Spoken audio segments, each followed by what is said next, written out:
What's up, lovely people of the YouTubes? Vlog number 2 on the water distiller. So I've been drinking water distiller now for almost a week. Been about 5 days. Still drinking it. I've got to admit now, I've not been exclusively drinking distilled water. I've occasionally had a coffee at work or had to use filtered water in the gym with my portable water filler. Not too bothered about that. I'm predominantly drinking the distilled water, so I'm happy with that at the minute. Now, how am I feeling? I'm feeling pretty good. I'm not experiencing any revelations or awakening of the third eye chakra that I know of just yet. I'm not, I didn't have as many detox symptoms as I thought I would have had. Doing a lot of research online, I did hear a lot of people had quite a few detox symptoms, being on the toilet a lot and getting rid of a lot of crap out of their bodies. Maybe a little bit, but nothing unusual. That could be partly due to the fact that over the last sort of year or so, I've had quite a transition from eating certain unhealthy foods and eating meat products, animal products, dairy, eggs, fish, and transitioning them out of my diet onto a completely plant-based diet is a bit of a detox in itself. So I think maybe because of that, I haven't experienced the same symptoms as some do. Also, I drink a lot of vegetable juice and fruit juice anyway, and a lot of fruits, and eat a lot of vegetables. So all the water that you're getting inside that is distilled. So what I want to show you in this video is the distiller, inside the distiller. So as I described in the last video, if you don't know, go back and watch that, but I'll briefly explain it again anyway. The water is boiled inside the reservoir. The steam is collected, cooled down, and then comes back out as water again.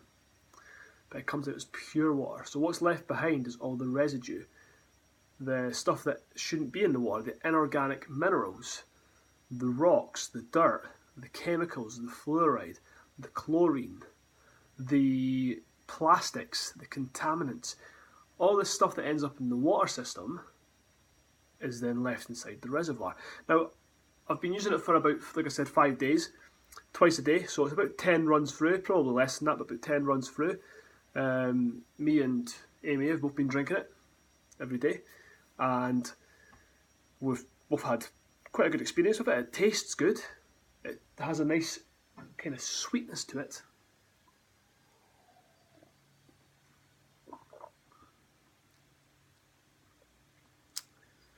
The water in Scotland's pretty good anyway, so there's not as dramatic a difference as you would get in perhaps somewhere like London or somewhere abroad, for example.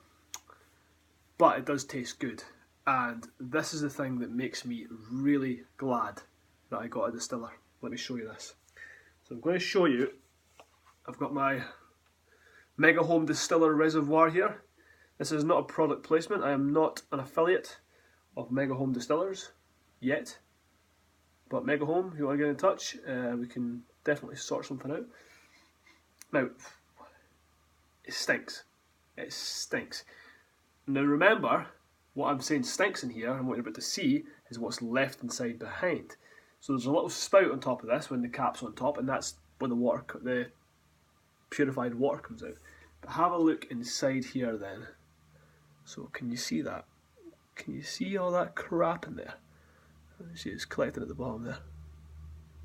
Yeah, that is all the rubbish that's been left behind in the reservoir. So when I see that, it makes me very happy that I paid £160 to get this distiller. Now you can get a distiller on Amazon for about £60, but you pay for better quality, you're obviously going to get a better quality product most of the time. This is definitely a good quality product, I can vouch for that. In my experience, which is quite minimal in water distilling, but from research online, it's a good quality distiller. So, to sum it up, once again, water, I'm sure you drink it. If you don't drink it and you drink tea instead or coffee, then you can use distilled water for that too. However, you should be drinking water every day. Tea's fine, a little bit of coffee's okay, but you should be drinking water. You should be drinking vegetable juices, some fruit juices, and water, pure water. If you don't drink a lot of water, bear in mind your body is about 70% of water, so you're going to probably feel low in energy. You're probably not going to perform very well in the gym, or if you're doing any kind of running or sports, you're not going to be being dehydrated. Is not going to help you. You're not going to be as efficiently thinking. You'll have clearer thinking if you drink more water. You can drink too much water, but it's quite difficult to do that. You have to really chug it down until you end up getting overly hydrated. But definitely start by drinking water. Ditch all that crap, ditch the soda, ditch all the fucking Coca-Cola and all that rubbish. That's just pure sugar. That's just toxic poison you're putting in your body if you're drinking that. That stuff is what will end you up, along with other things too. That is what will end you up in hospital. That's what will give you disease and diabetes. It will give you heart problems. It will give you cancers further down the line. Don't have a little bit of satisfaction now with a can of juice to then 40 or 50 years down the line end up in hospital with some horrible disease, wishing you could turn the clock back. This water tastes great. Once you accustom your taste buds back to drinking pure water, you'll be totally fine. So that's your first step, yeah? Drink water. Step 2, purify your water. Filter it first. Buy a filter. You can pick up a filter for less than 20 quid from the shop. Just one of the Brita ones or something. It's a good start, okay? Personally, I would recommend you skip these steps and go straight up to what I'm going to end up with, but any filter is better than no filter. Start off. If you're wanting to get a little bit further into it, do your research, look into reverse osmosis filters, look into spring water, look into distillers. Make a choice upon what you think is right. I've tried different filters. They're okay, but they don't take all the stuff out. They take a bit out, but not a lot really. I've tried spring water. Spring water is good, but you have to be very careful where you get it from. You have to kind of know what you're doing, and you have to be able to get to a spring, which isn't always that easy to go and collect loads of spring water. Distillers, to me, it's an easy thing to use. I just empty it out and fill it up every day, easy enough. Reverse osmosis is a bit more expensive. You can get that fitted to your house. Some people argue that that's a better option. I don't really know, to be honest with you. I think the distiller's working just fine for me. Think about it, and think about what you're putting inside your body, and make a choice based upon that. You can listen to what I say, you can listen to what all these experts say. You've got all these doctors out there, and you've got all these different arguments and conflicting information.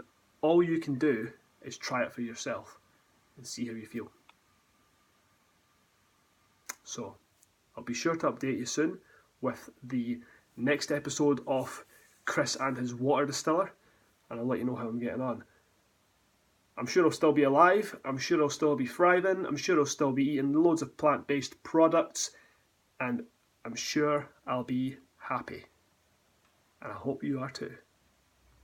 Yeah.